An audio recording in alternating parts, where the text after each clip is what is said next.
Thanks so much.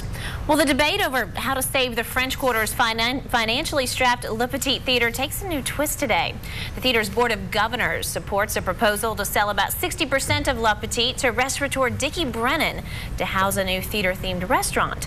Later today, Brennan's restaurant group is hosting a media tour and a meeting for board members to supposedly clear up misconceptions, add some more details to this plan. And joining us this morning with a preview of the tour, Michael Mitchell, Le Petit Vice Chair, and Dickie Brennan with Dickie Brennan's Restaurant Group. Thank you, gentlemen, for being here. We sure do appreciate it. Good morning. Glad to be here. Part of this tour this afternoon, this evening, is aimed at clearing up misconceptions, some details that have gotten out in the public incorrectly. What is it you want to tell folks? Well, one of the things we want to clarify in people's minds is that we're giving away too much of the building and that the theater will somehow be cramped or unusable or won't have enough space for a green room or dressing rooms or bathroom facilities, that sort of thing, which is not correct. In fact, this is all the space that we need, which is one of the reasons that we found this deal so attractive. Some of the other deals that were on the table, the proposals, included us leaving the building entirely, which was a non-starter because our location is an integral part of who we are. In other words, it would cease to be a theater? Well, it would cease to be a theater at that location, and that was out of the question. And other deals required us to stay in the entire building, and that doesn't work for us either, because when you own a big building, you have to maintain a big building. And as a small community theater, we can't do that anymore. So are there large parts of the building being unused right now? Unused or underused, I think, would probably be a better way of saying it. Certainly non-revenue producing areas of the building. We're keeping the core of the building, which is the theater, the lobby, the courtyard, use of the courtyard certainly. We will have enough room for a green room, changing rooms, and so on. It's an ideal situation for us.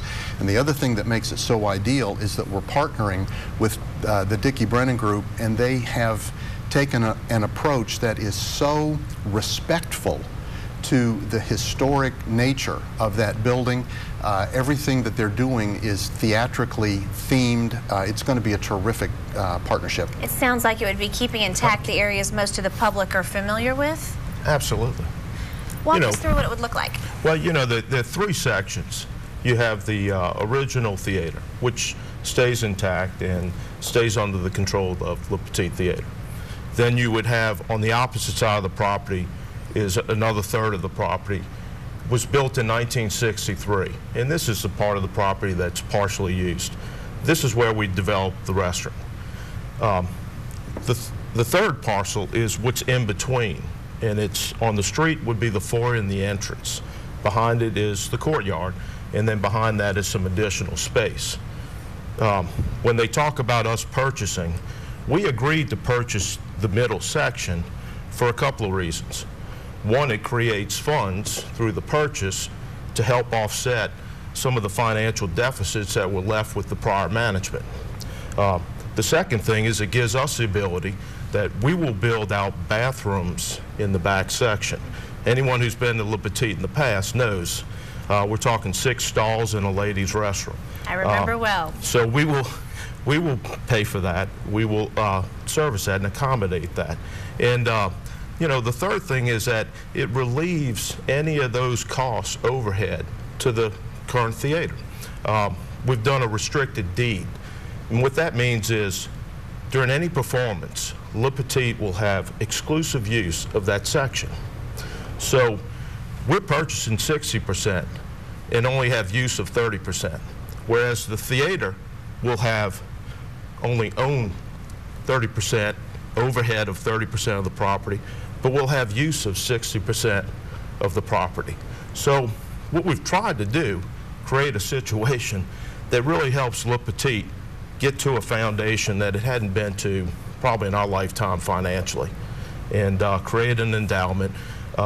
In addition to that, things that we would bring to the table, our service maintenance team. You know, we've offered for them to take care of the theater, which would be a huge savings instead of outside people having to maintain. So, you know, it seems like we've worked real hard to come up with a plan to help the theater. And we want today to be able to explain to people the details of it. It's not that we've purchased 60%. We worked long and hard to get to the point where that just strategically made a lot of sense to help the theater get to where we all want to see it. Walk us through quickly, how did you come to be involved with Dickie Brennan's restaurant group? There have been some questions about why this proposal, and it all started with a donation, actually. Well, it did, or at least a solicitation for a donation. When the magnitude of our financial distress finally came to the attention of the board, we began beating the bushes, frankly, for ways out of that situation.